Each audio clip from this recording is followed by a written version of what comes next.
and see him say, I do not want to see corruption in my government. Then I start wondering, who is this talking? And I'm sure we will have occasion to discuss a lot of... Is he corrupt? Who? William Ruto.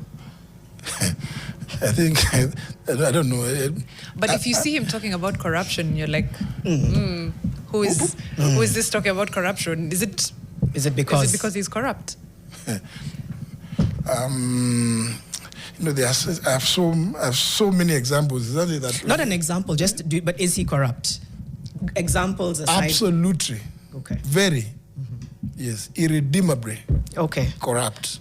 Former Public Service Cabinet Secretary Justin Muturi has opened Pandora's box in a damning expose about alleged ills in President William Ruto's regime.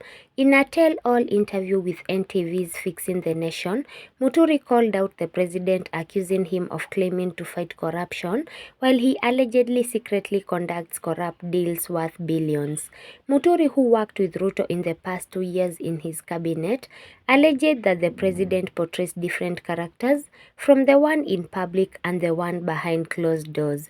Muturi said that the president is quite a dangerous character and he thinks Ruto is unfit for the position of the president, but he has no bitterness. This is just his assessment. He said when he watched the president talk to members of the cabinet, saying he doesn't want to see corruption, he wondered who was that talking. I think William Ruto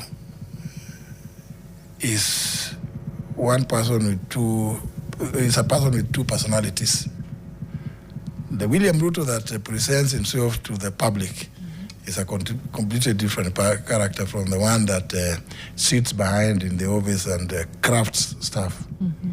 I think that kind of person is quite a dangerous character. I think William Ruto is actually unfit for the position of President of the Republic of Kenya. I have come sadly to that conclusion. And I have no bitterness. For me, I just feel my own assessment. When I watch William Ruto sometimes talking to members of cabinet, Muturi claimed that Ruto is irredeemably corrupt, and to corroborate his statement, Muturi claimed that Ruto attempted to arm twist him to hurriedly sign a 129 billion Kenyan shillings deal with Russian oligarchs on planting trees. The former CS explained that the deal would have contravened the law, as such funds must go through the treasury and should not be channeled directly to a ministry. He said he was invited to go to COP28 in Dubai, which ended up in the Adani deal about the airport. During that time, some Russian oligarchs wanted to invest 129 billion in Kenya. When he landed in Dubai, he received a phone call from Ruto, who told him that the Russians were waiting at the airport and that he needed to sign the documents. Muturi said that he declined, saying that he needed to review the documents in the office. He said that the deal purported to give a grant of 129 billion Kenyan shillings to grow allegedly 3 billion trees. He said that whenever Ruto comes up with a project, it's usually for money making, so he was brought a memorandum of understanding MOU, but he told them that the 129 billion Kenyan shillings could only be by a grant, but couldn't come directly to the ministry because it only goes through the treasury. One example you can walk us through. I know you've told us that there's many. Just a. I don't want to give you the obvious ones about the Adanis, because I have some background about it. He's the one who was clearly behind it. And I know this because when his advisor, Adan Mohammed, invited me to attend the COP28 in Dubai in 2023, he gave me a lot of information which ended up with the Adani deal about the airport specifically. Even during that same time, some Russian oligarchs who had offered to invest $1 billion here in Kenya. And again, it came from Adani Mohammed. In fact, I have even staff telling me that an NGO, I go and check. If there's no, I said the NGO council, we don't have any such no company. Such thing is registered. Then on the day we were coming from India, after that COP28, we flew to India for state visit, blah, blah. I am landing on my way back because Guru, this guy of Defki, you see Ruto around him. It's one of the Guptas. When Guru told me during breakfast on the day we were leaving Delhi, that that plane of the president is not good. I've chatted another one for him. As we are going direct, get an executive jet. I've gotten him. So I land in Dubai. Ruto is calling me. Those people, those Russians want you. They are there. They are in Dubai. They are waiting. You sign things. I said, I'm just at the airport and I'm on transit. I am not leaving the airport. Right. He said, no, but they are there. Your people, your staff have already worked on the document. I said, no, I will need to go and review it in office.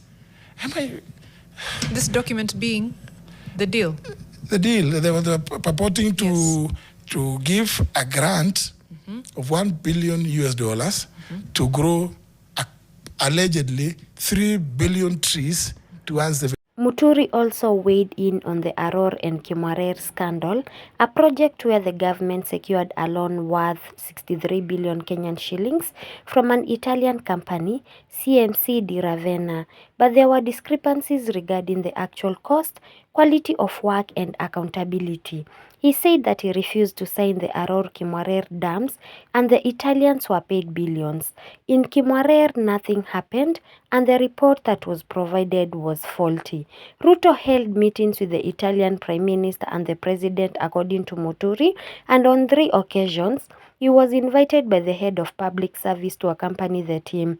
He wondered why, because the country was losing 38 billion Kenyan shillings on the project, but they wanted him to sign and he declined.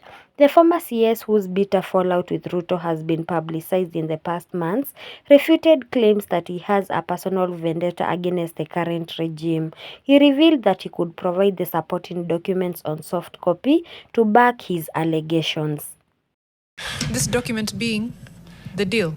The deal. They were purporting to give a grant of $1 billion US to grow allegedly 3 billion trees to answer 15 billion.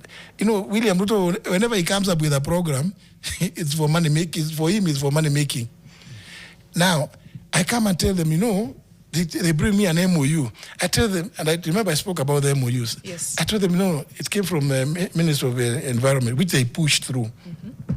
I tell them this thing, the $1 billion can only be by way of a grant, but it cannot come directly to the ministry because under the PFM Act, Section 47, it can only go through the National Treasury. They are trying to avoid that money going to the National Treasury, and it's money coming from abroad. Right. I mean, you're being asked to sign in an airport. I'm being told to sign at Dubai airport, and there's William Ruto calling me directly. I'm telling you. Muturi's remarks come weeks after President Ruto fired him in the latest cabinet changes, replacing him with current Mbeere North MP Geoffrey Ruku. The former CS crowned the decision by describing President Ruto's presidency as the most unfortunate thing that could have happened to Kenya. Maybe I could. Let me say this. No, finish. Let me say this. I think it's a very unfortunate situation for the country that we have William Ruto sitting in the office as president of Kenya. And we have too many examples to give. And you knew this before you were. Did you know this before you were fired? Wouldn't this information have been helpful to the people of Kenya if we knew it before? Like I said, I am a gentleman, I was going to. In fact, somebody talked about a book. It's a book. The book is already in the works. I started immediately. I left. Actually, just before I left Parliament as Speaker, that's when I began working on it. Then, now that we went into campaigns, I stopped a bit, and then I said, "Oh, why don't I just wait and finish my experience in the cabinet. Before you do an expose. No. Is it a book? to give my this so that the book also includes my experience in the cabinet. Thank you so much guys for watching this video till the end. Please share your opinion regarding CS Muturi's expose and revelations on the comment section below. Also remember to subscribe, like, comment and share this video for more amazing updates. See you on the next one.